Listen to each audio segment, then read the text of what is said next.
أعوذ بالله من الشيطان الرجيم بسم الله الرحمن الرحيم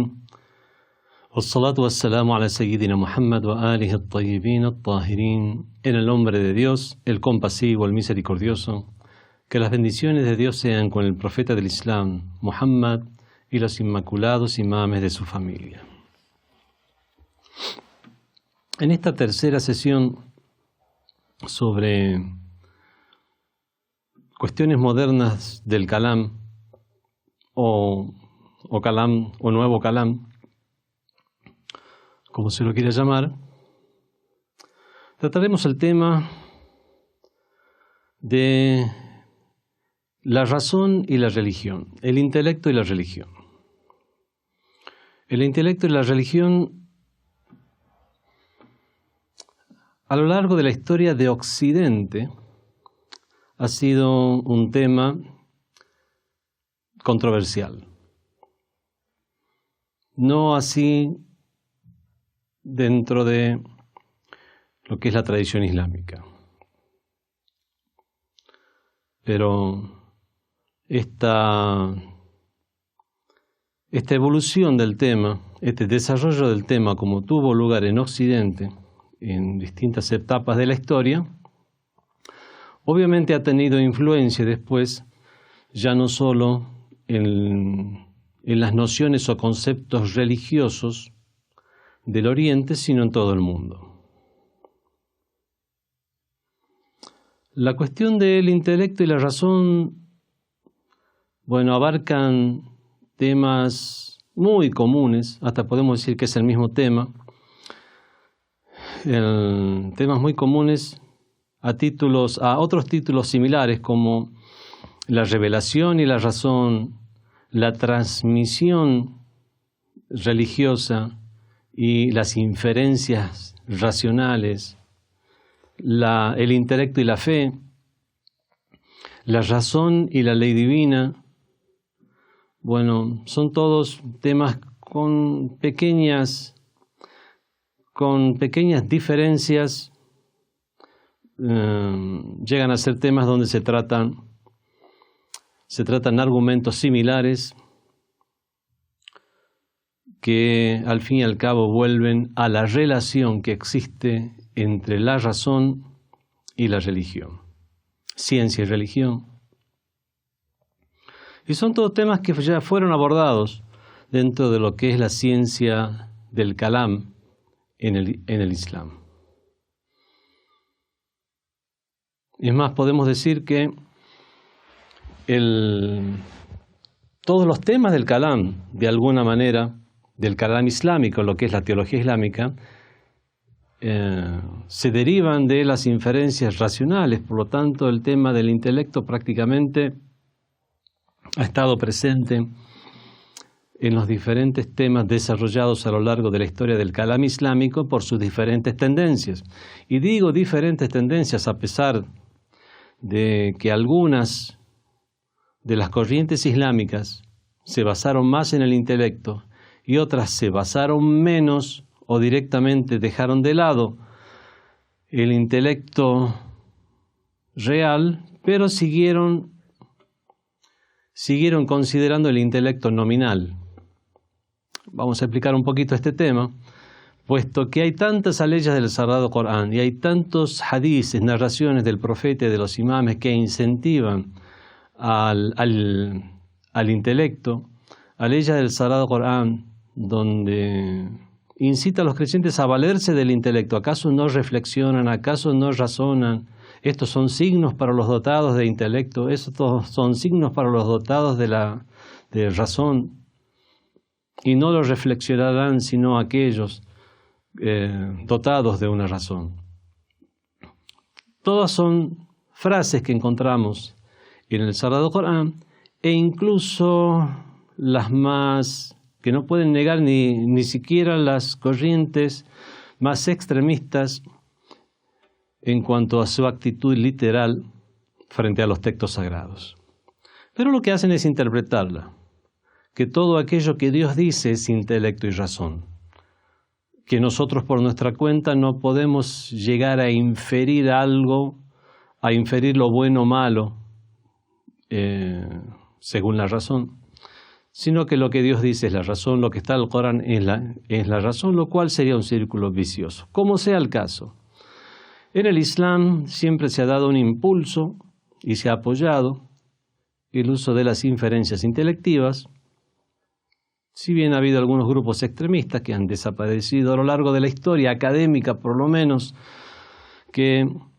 limitaban el uso de la razón,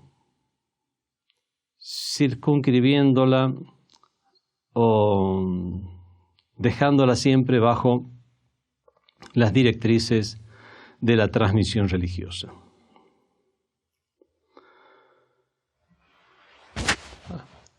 Cuando tratamos un tema es bueno, debemos hacer esto, que es ver los diferentes términos, el significado de los términos, el significado lingüístico de los términos, en la lengua del idioma,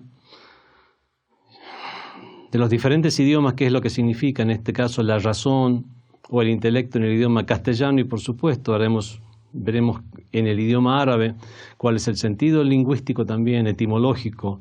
de la palabra, para ver qué es lo que entendía la gente, los musulmanes de la época de la revelación, cuando eran reveladas las leyes del Sagrado Corán,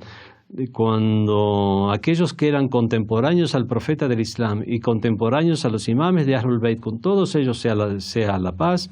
qué es lo que entendían cuando se incentivaba en el Islam el uso del intelecto. Y el uso, el significado idiomático, el significado terminológico,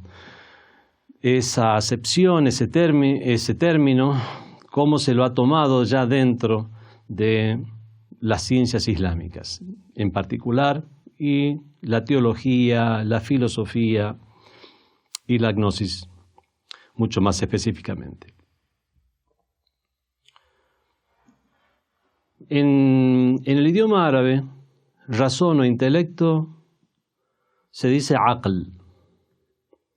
Aql en el idioma árabe tiene el sentido de aprisionar, ajustar o apretar. Es por eso que, los árabes parlantes saben que al pañuelo que se ponen los árabes se pone también un círculo para atar el pañuelo, para ajustar ese pañuelo, y eso se llama el aql. Viene también de la misma raíz. Aql significa ajustar, aprisionar, retener,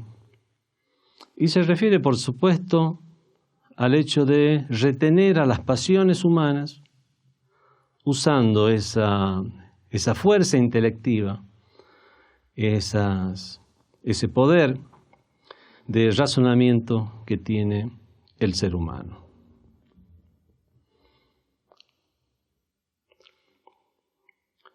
En cuanto al uso terminológico que obviamente ha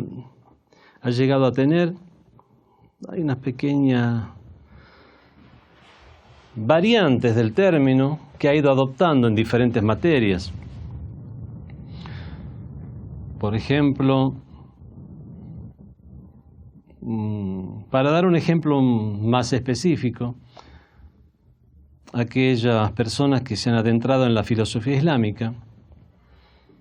desde los inicios del desarrollo de la filosofía islámica, con las traducciones, con el gran movimiento de traducción que hubo de las diferentes obras académicas, las diferentes disciplinas, desde otras regiones y otras culturas, como Egipto, la India o Grecia, desde la filosofía griega y la filosofía aristotélica, la filosofía peripatética o mashá, como se dice en árabe, la filosofía mashá ha seguido la misma línea en la terminología de las divisiones o clasificaciones del intelecto que había en las que usaban en la Grecia antigua, solamente que traducidas al árabe. Por eso la palabra aql o intelecto, con la palabra aql en la filosofía lo dividían de diferentes maneras. Está el intelecto agente, el intelecto en potencia, está el intelecto que procura el objetivo de las cosas. Bueno, esos son divisiones o términos ya más específicos del intelecto en la filosofía. Tenemos también en la ciencia del Kalam, o los estudios del Kalam, o teología propiamente dicha, en el Islam, e incluso los estudios de lógica, el Aql al-Nazari y el Aql al-Amali, que es el intelecto teórico y el intelecto práctico.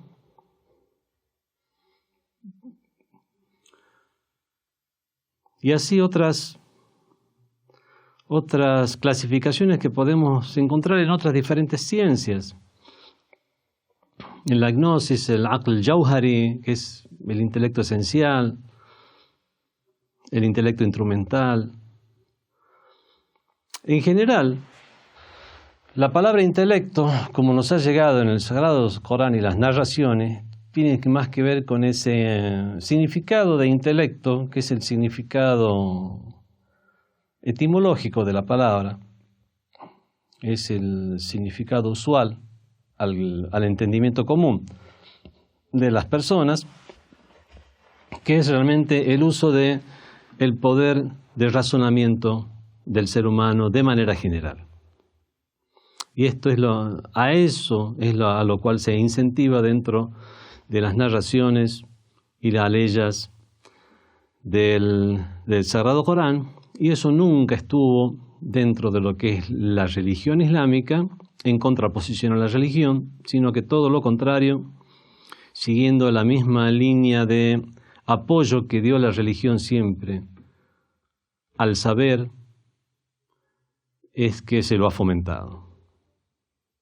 Por eso dije que están muy conectados este tema con otros temas como el intelecto y la religión, el conocimiento y la religión. El Islam siempre dio apoyo al conocimiento. Dijo el profeta del Islam: buscad el conocimiento aunque sea en la China. Bueno, la primera ley del Sagrado Corán que fue revelada fue lee en el nombre de tu Señor que todo lo creó. Y así, las diferentes formas en que se incentivaba a leer, a escribir y a buscar el conocimiento en el Islam, eso sumado a todas las aleyas o versículos del Sagrado Corán que ya he mencionado, que invitan a la reflexión al ser humano, reflexionar tanto en el mundo exterior, el mundo del horizonte, de los horizontes como es llamado por el Sagrado Corán, como el mundo interior, que ya está mucho más relacionado con la reflexión y las inferencias intelectuales.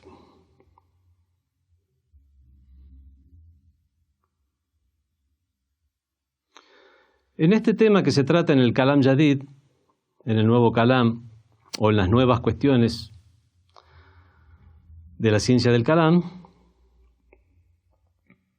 es ese intelecto, el tema que se trata al tratar el tema del intelecto y la religión, es ese mismo intelecto que sirve como argumento, que nos da los argumentos para poder emitir un juicio de valor sobre las diferentes cuestiones, nociones de la religión, para llegar a un grado de certeza sobre las mismas.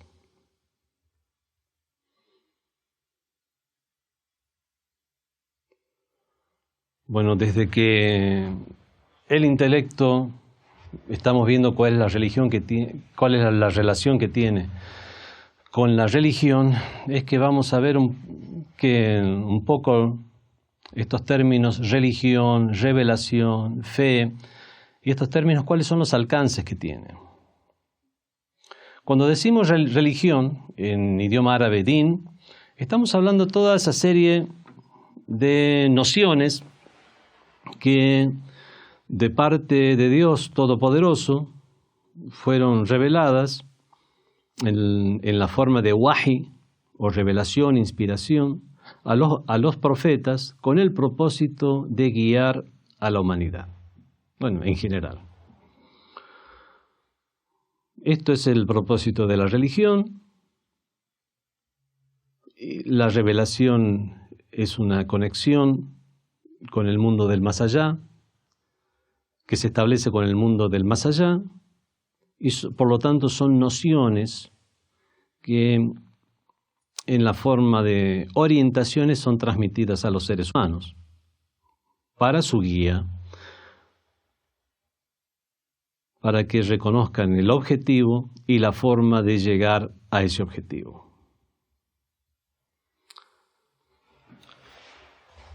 Bueno, como ya dije, a pesar de todo el apoyo que la religión islámica, el Sagrado Corán y las narraciones brindan al uso del intelecto en el Islam, lo que sí ha llegado a haber diferencias es en qué es lo que significa este intelecto dentro del Islam, o cuáles son los alcances de ese intelecto dentro del Islam. Hay algunas corrientes que le han dado menos valor al intelecto en la inferencia de las nociones religiosas. Hay otros que sin darse cuenta lo han anulado al dejar que siempre todo aquello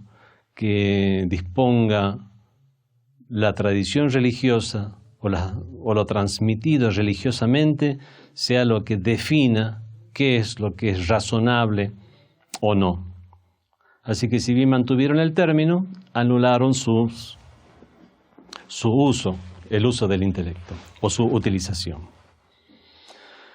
Generalmente aquellos que invalidaron el uso del intelecto, como Ahlul Hadith, la gente del Hadith, los Ahlul Hadith fueron, podemos decir, una de las primeras corrientes que oficialmente adoptó una norma y una postura a seguir, siendo avalada por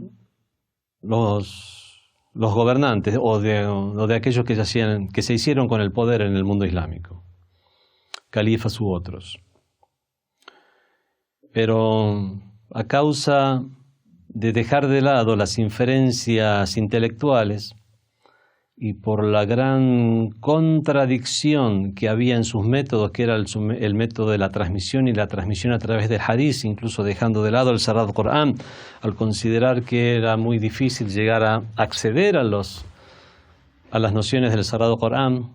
por lo tanto basaban prácticamente toda su teología, jurisprudencia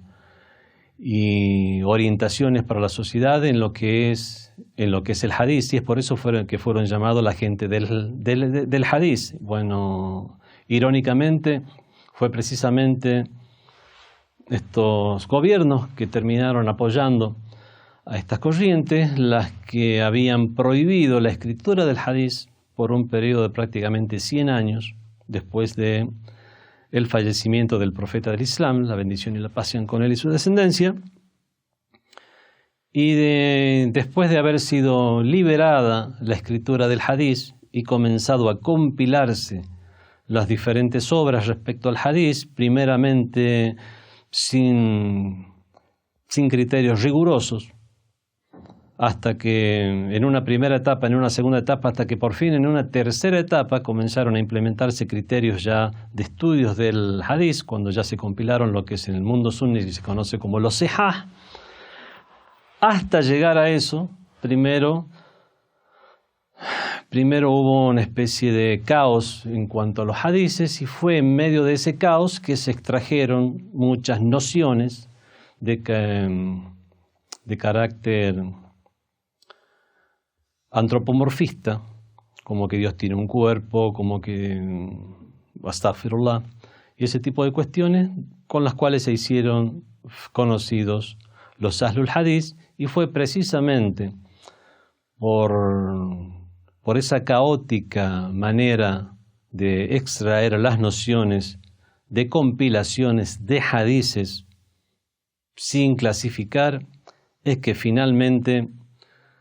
se vieron desacreditados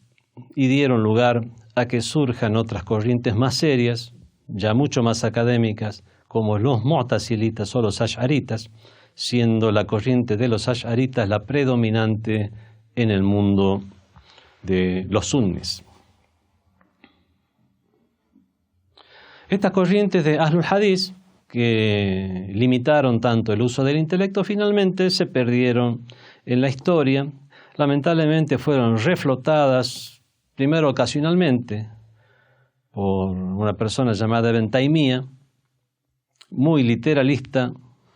y con ese literalismo también es que cayó en muchos desvíos, y así también pasó a la historia. Pasó a la historia tristemente célebre como una persona que sembró fitna o discordia en medio de los musulmanes, siendo los mismos sabios sunnis los que se encargaron de denunciarlo en su momento. Ideas que fueron reflotadas después por la secta de los wahabitas, que se infiltró en el mundo islámico a través del imperialismo británico y que lamentablemente es la madre de todos esos grupos de extremistas sobre quienes escuchamos tantas cosas aberrantes hoy en día. Pero en general, académicamente hablando, en el mundo académico islámico, son tendencias que no tuvieron peso en definir grandes corrientes teológicas.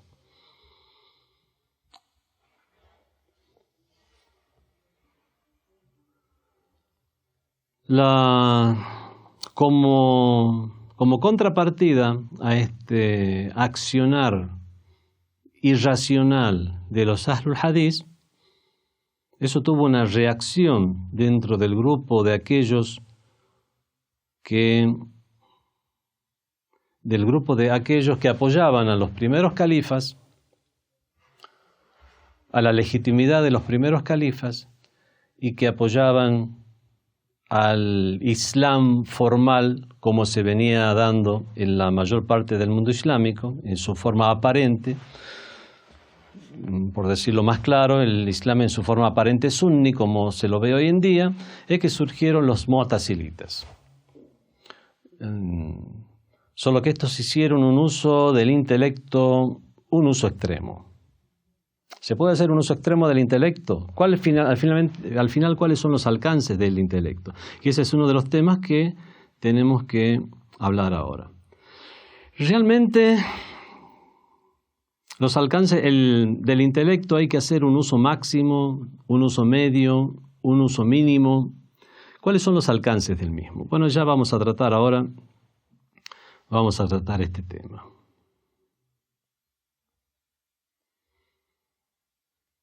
En general podemos ver que las diferentes corrientes que surgieron, como los mu'tazilitas, que usaron un intelecto, podemos decir, hasta más entre un 80 y un 90% en la elaboración de sus nociones. Luego están los ash'aritas, que usaron entre un 40 y tantos hasta casi 50% en la elaboración de sus nociones, de las nociones teológicas. Están después los maturidíes, los seguidores de Tahawi, también, que son corrientes que surgieron para llegar a depurar todas las extravagancias de los Ahlul Hadith que habían desaparecido, y para no caer en los extremismos que estaban viendo en la corriente de los mu'tazilitas. Y desde otras corrientes más, como los ismaelitas, zaidíes, etc., que dentro de su teología hacían también gran uso del intelecto, sobre todo los ismaelitas, pero por eso es que debemos analizar cuáles son los alcances de ese intelecto, porque hay cuestiones donde el intelecto ya no alcanza para llegar a verificar nociones de la religión, como son detalles del día del juicio final, o detalles incluso de cuestiones de la jurisprudencia, Por ejemplo, el intelecto puede llegar a corroborar la necesidad de la espiritualidad y de la conexión con Dios y la necesidad de un rezo. Ahora, valerse únicamente del intelecto para ver cuáles son los pormenores y detalles de la realización de un rezo, el número de ciclos, la evolución, el engrandecimiento a Dios, el dar los testimonios en este momento, bueno, todos esos detalles obviamente es algo que va mucho más allá del intelecto, ya es algo que incumbe a la revelación, al wahi. Y a esto nos referimos en cuáles son los alcances del intelecto, hasta dónde puede llegar a servirnos el intelecto. Hay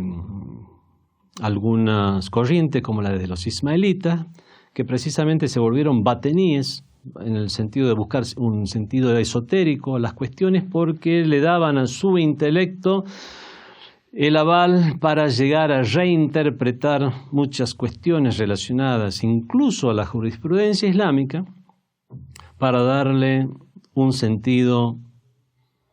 que no siempre era igual al que encontrábamos en las narraciones, ni siquiera similar al que encontramos en las narraciones y en el libro sagrado, que es el Sagrado Corán.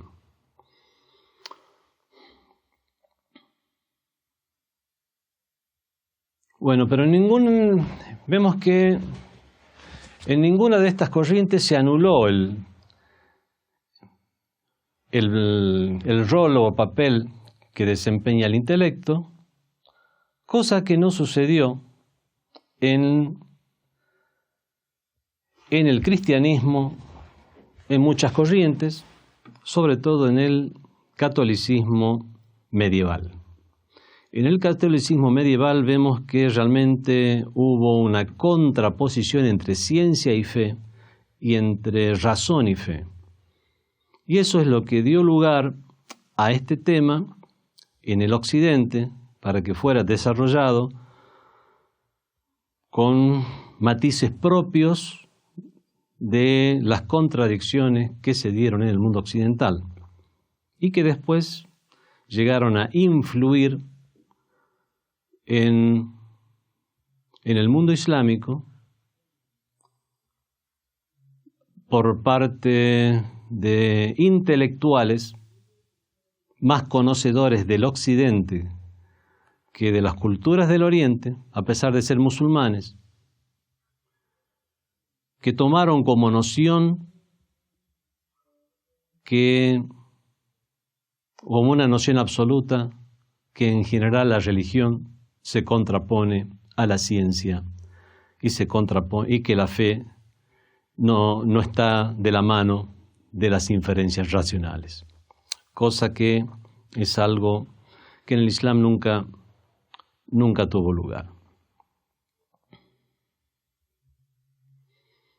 No hace falta que mencione todos los sucesos de la época medieval que tuvieron lugar en Europa, donde se combatió a la ciencia y se combatieron las diferentes ideas de una manera bastante extrema. Fue precisamente por esos sucesos que después, como reacción a los mismos, más que nada en el Renacimiento, es que encontramos que diferentes filósofos, diferentes formadores de opinión, en sus ideologías, en sus filosofías, ya emitieron juicios donde se presentaba al intelecto, a la razón, a la ciencia, como contrarios al fenómeno religioso.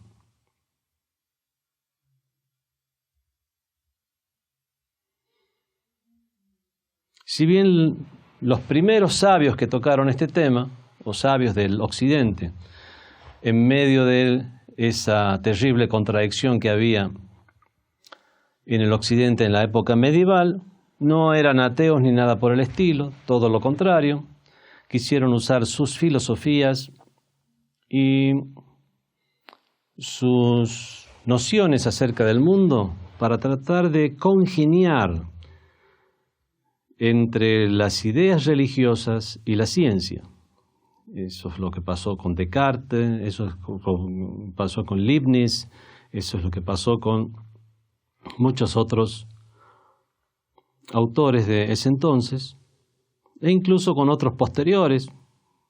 incluido Emmanuel Kant, que si bien sembró las bases del materialismo y positivismo de hoy, positivismo materialista y ateo, él mismo no era un ateo ni cerca.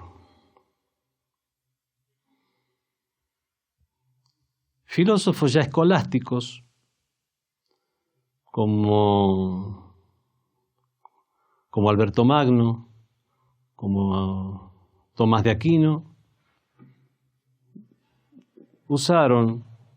inferencias racionales para explicar muchos aspectos de la religión, y en eso podemos decir que o coincidieron o se vieron influenciados por filósofos islámicos de siglos anteriores a ellos, como Avicena o Al-Farabi, para a través de la misma filosofía llegar a establecer generalidades como la existencia en Dios, la existencia en un más allá, la existencia en la necesidad de los profetas, pero no fueron tan efectivos en explicar cuestiones que iban en una muy abierta contradicción con cualquier ideología que siguiera métodos intelectuales, lo cual hizo que se llegaran a formarse corrientes de opinión que hoy en día son clasificadas como fideísmo, donde es la fe lo que se tiene en cuenta más que nada, y que siempre que aquello que no llega a entenderse o donde llega a haber una contradicción entre fe e intelecto, se da primacía a lo que diga la fe.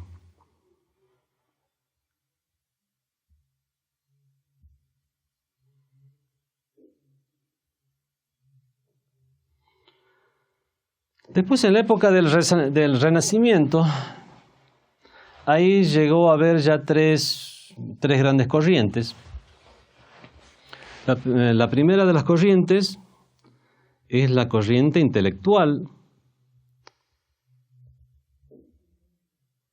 que la corriente intelectual más común en ese entonces, no buscaban, las corrientes intelectuales más comunes no buscaban una contradicción entre ciencia y fe, sino que trataban de conciliar. Otras corrientes es que consideraban que había contradicción, llegaba a haber una contradicción, y censuraban las nociones religiosas. Y había otra corriente que ya quería ser más objetiva, donde delimitaban el alcance del intelecto a veces y también llegaban a censurar algunas de las nociones religiosas. Todo esto dio pie a que comenzara a haber una gran crítica en estas nuevas ideologías que estaban surgiendo, filosofías, literatura, movimientos filosóficos, movimientos literarios, poéticos, y es allí donde surgieron ya filósofos, si no ateos, agnósticos, David Hume,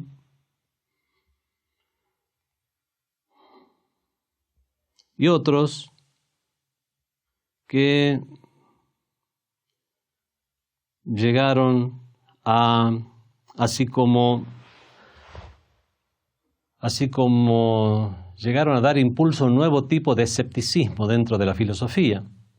Después de tantos siglos, bueno, convengamos que en la época medieval estuvo dormido el movimiento filosófico en Occidente, pero después de tantos siglos, desde desde Parménides y los sofistas, donde tuvo lugar el primer gran escepticismo en la filosofía occidental,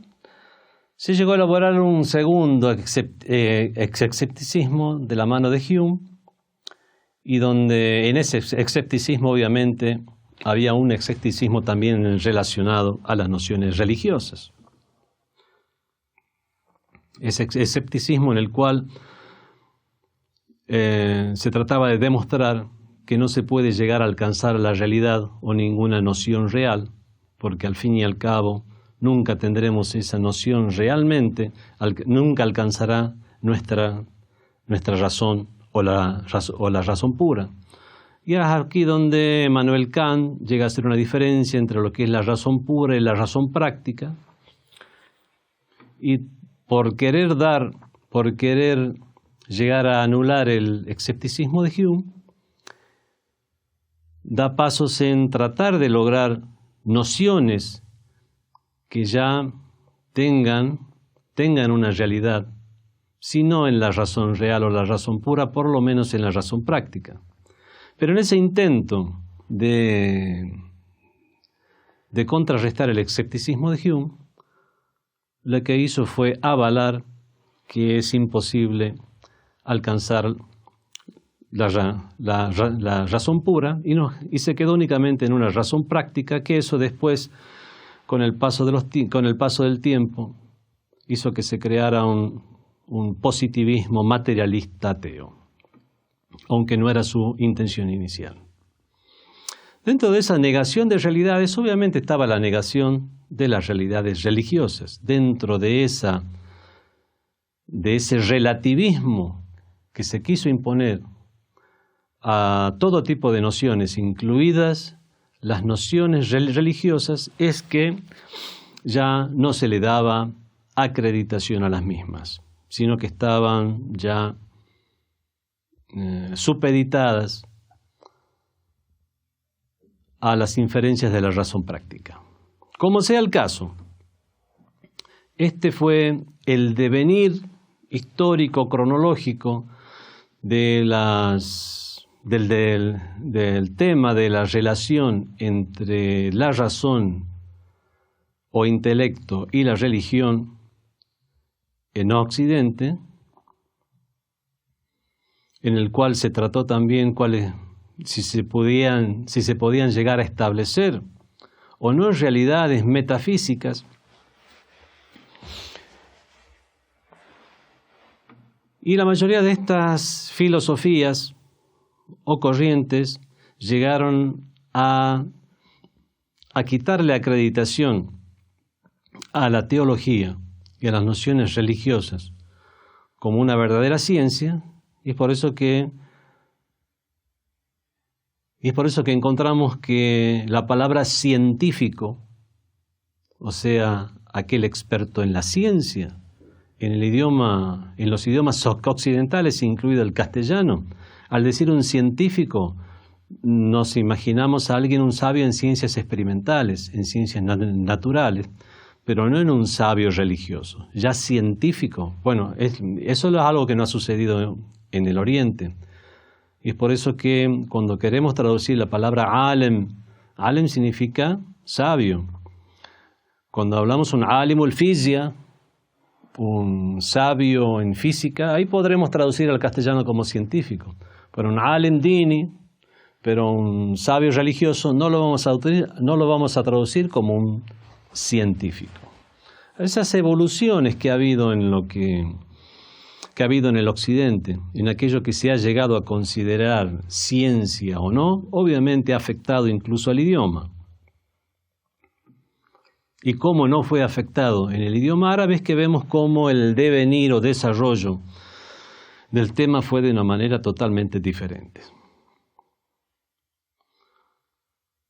A pesar de todas estas críticas, todavía seguía existiendo un racionalismo en el sentido de utilizar la razón en el Occidente. Racionalismo que fue dejado de lado por un empirismo, pragmatismo, utilitarismo cosa que no sucedió en el mundo islámico y mucho menos en lo relacionado a la religión, sino que siempre el racionalismo se ha mantenido, a veces se ha descolorido, como en la época de Ahlul Hadith, un periodo muy breve, pero en general se lo ha fomentado, y en todo caso ha habido diferencia entre los alcances del racionalismo dentro de la religión, como vemos que fue la diferencia entre los mu'tazilitas, que usaban un racionalismo extremo o de carácter máximo, o los ash'aríes, que usaban un racionalismo de carácter mínimo, o las diferentes escuelas. Ya veremos en el chiismo cuáles fueron los alcances, fueron y son los alcances de las inferencias intelectuales dentro de las nociones religiosas.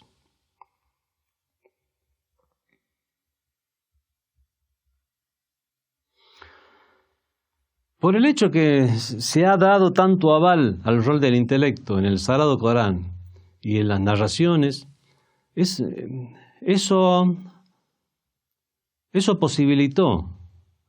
que las diferentes tendencias y corrientes pusieran realmente, delimitaran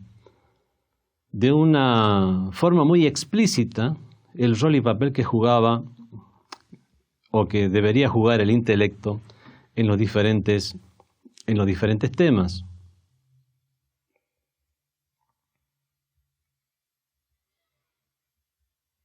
Ha habido corrientes, incluso dentro del chiismo, pero ya no en teología, ya no en gnosis, ya no en filosofía, sino en jurisprudencia, donde se le ha rebajado el rol al intelecto. En jurisprudencia, así como dentro del sunnismo ha habido corrientes que han eliminado el valor del intelecto o restringido el valor del intelecto, haciéndolo dependiente de la tradición religiosa, como pasó con Ahlul Hadith. Existió eso en temas de kalam, en temas de teología. Existe dentro del chiismo una corriente que dispone a las inferencias racionales como supeditadas al libro y a la tradición, pero únicamente en el plano de la jurisprudencia, no en las inferencias racionales de aquello relacionado a la cosmovisión, a la idea de Dios, a la teología o a la filosofía, etc. En eso no hay absolutamente ninguna corriente dentro del chiismo que niegue ese valor del intelecto. Pero en jurisprudencia sí.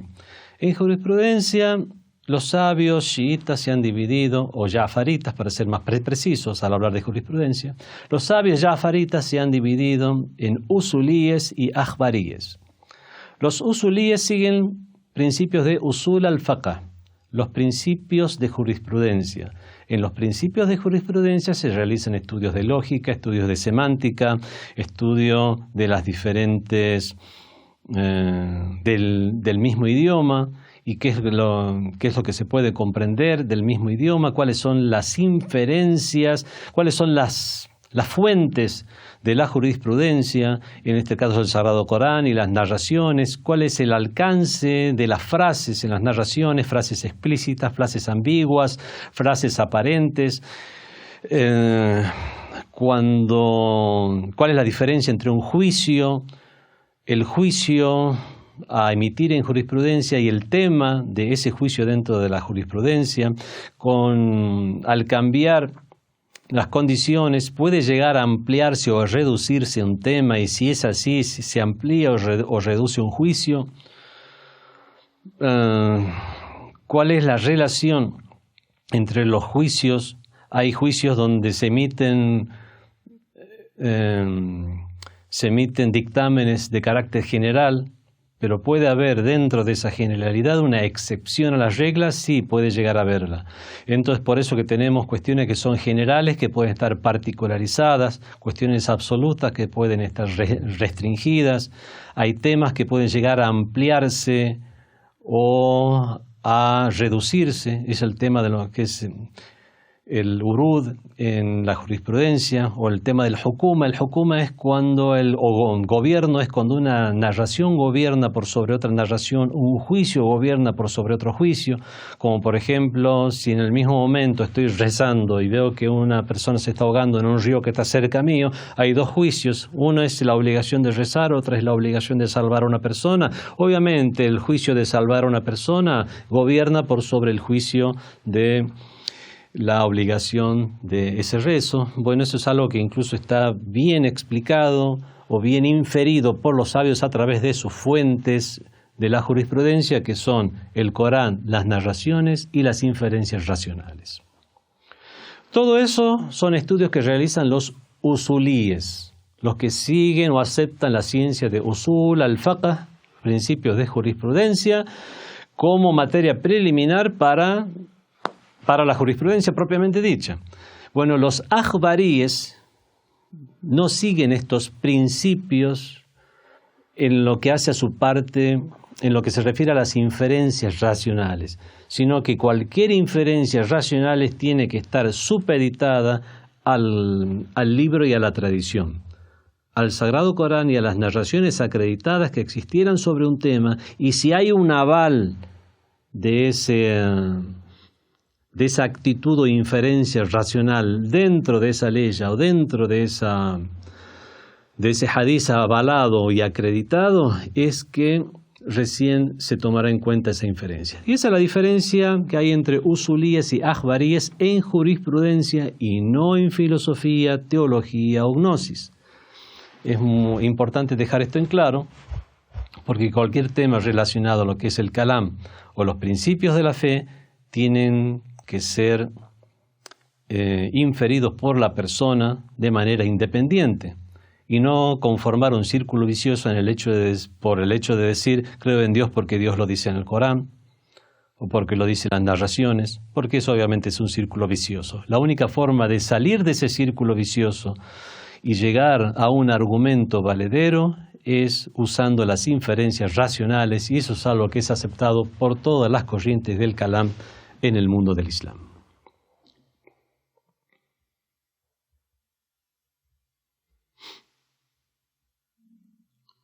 Todas estas incentivos que existen en el Sagrado Corán, encomendaciones para usar el intelecto, ¿a qué se refieren? A usar el intelecto en su máxima expresión, a usar el intelecto únicamente en aquello que nos sirve para defender la fe, usar el intelecto en unas cuestiones sí que son las cuestiones más básicas o las cuestiones más evidentes, pero las cuestiones más complicadas, ya o quitarle el rol al intelecto o no darle todo el poder al intelecto para llegar a emitir una opinión, sino dejarlo supeditado a la revelación. Por ejemplo, las cuestiones evidentes son las cuestiones evidentes que se estudian en lógica, las cuestiones evidentes, la definición del ser. El ser es lo que es, no se puede llegar a definir el ser, porque para una definición necesitamos algo que sea mucho más claro, y no hay nada mucho más claro que la existencia misma, y es por eso que máximo lo que podemos llegar a hacer es a dar sinónimos de lo que es el ser. El ser es lo que es, la existencia es lo que es, y más de eso dejarlo como algo evidente que puede llegar a comprender ya cualquier persona dotada de razón, o hablar de su antípodas. El ser es diferente a la nada, y la nada es lo que no es. Vemos que son cuestiones que son de fácil comprensión, o por lo menos de evidente comprensión. Y ese tipo de cuestiones evidentes, o cuestiones como las matemáticas sencillas,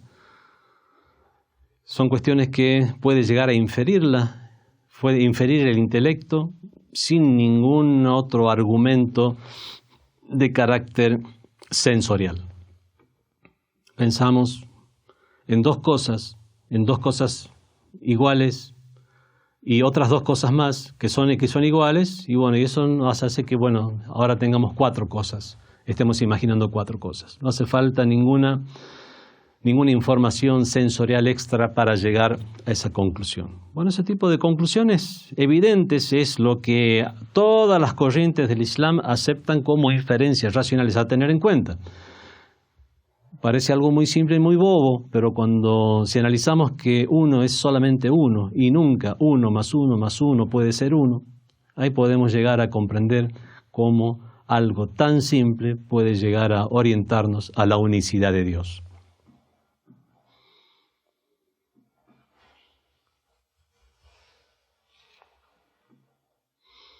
Bueno, este sujeto del cual había hablado, Ibn Taymiyya, que también había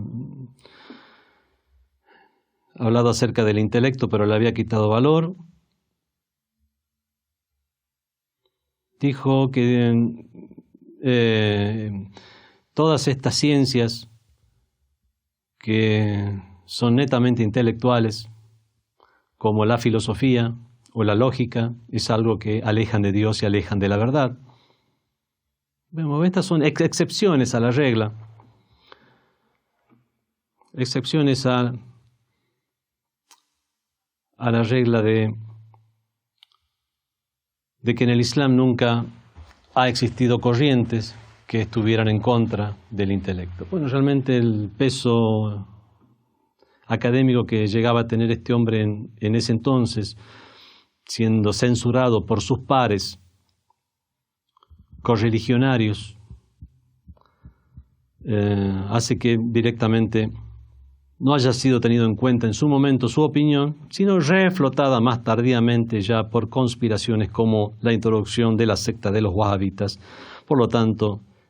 esta historia está muy lejos de el devenir académico en el mundo islámico.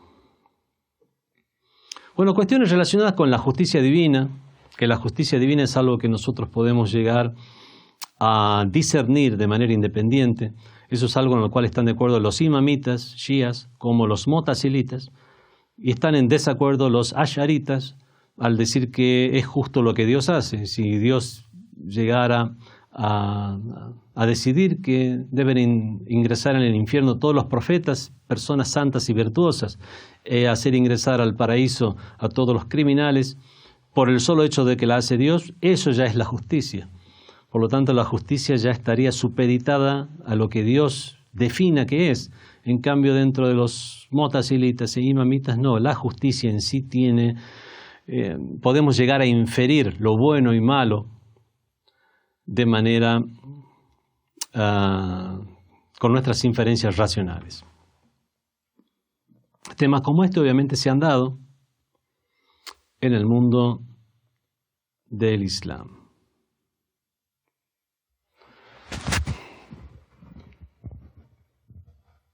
Bueno, ya no tenemos mucho tiempo. Los expertos en Kalam Shia, entre estas dos posturas del uso de las inferencias racionales, que son la postura de uso máximo de las mismas, como realizaban los mutazilitas, o el uso mínimo de la misma, como hacían los asharitas, los seguidores de Tahawi. Los seguidores de Maturidi usaron más el intelecto que los asharitas, a pesar de ser tan similar sus posturas teológicas. Tenemos al chiismo o a los imamitas, para ser más específico, puesto que estamos hablando de ciencia de Kalam, tomaron un punto medio. Y ahí es donde podemos llegar a definir que existe un uso máximo de las inferencias racionales, que es que todo esté supeditado a las inferencias racionales. Incluso los detalles del más allá, e incluso los detalles de las normas del Islam, por lo cual estarían sujetas incluso a una interpretación, como hicieron los ismaelíes respecto al significado del ayuno o al significado del rezo, etc. O el uso mínimo de las inferencias racionales, que es únicamente tratar de no contradecir lo evidente, aquellas cosas que son evidentes en la lógica. Frente a estas dos posturas había muchas otras escuelas. Podemos llegar a decir que los sabios del Kalam, de la Shia, o sea, los mutakallimin, imamitas, tuvieron una postura de el uso moderado de las inferencias racionales, donde obviamente en sus niveles mínimos no hay nada que contradiga a las mismas. Por lo tanto, no puede llegar a haber contradicción entre ciencia y fe, entre intelecto y fe. Pero dejarlo supeditada esas inferencias racionales a las orientaciones de la razón cuando no haya ninguna contradicción esencial y debamos llegar a ver nociones que son detalles de cuestiones como la forma de la ablución, del rezo, o cuestiones ya más intrincadas y complicadas, incluso de la jurisprudencia misma, ¿para qué hablar ya de detalles del día del juicio final? Por lo tanto, su postura es una postura moderada en el uso del intelecto, o disponer que sus alcances obligatorios tienen un límite que, por supuesto, sobrepasan aquello que nos da la certeza en las bases de la religión y en las estructuras del armado del edificio de la religión, de la estructura de la religión, y en todo caso es en los detalles donde ya únicamente es los textos religiosos y la revelación las que puede dar información sobre los mismos.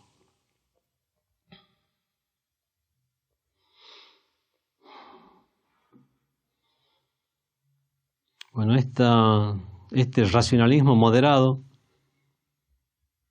también puede llegar a dividirse en diferentes corrientes, pero ya no tendremos tiempo para esto y ya son detalles que escapan al nivel de estas charlas. Dijo el imam Muhammad al-Baqir alayhi salam: los profetas son el intelecto externo y el intelecto es el profeta interno. Estas palabras resumen la postura islámica acerca del intelecto, que no puede haber nunca contradicción entre intelecto y fe, entre ciencia y fe, entre razón y revelación, sino que se apuntalan una a la otra. Y cuando veamos que hay una aparente contradicción o hay que reformular esa noción religiosa, estrictamente religiosa, para ver realmente qué es lo que hemos comprendido de esa ley o de esa narración, o lo que tenemos que hacer es analizar y ver si realmente esa inferencia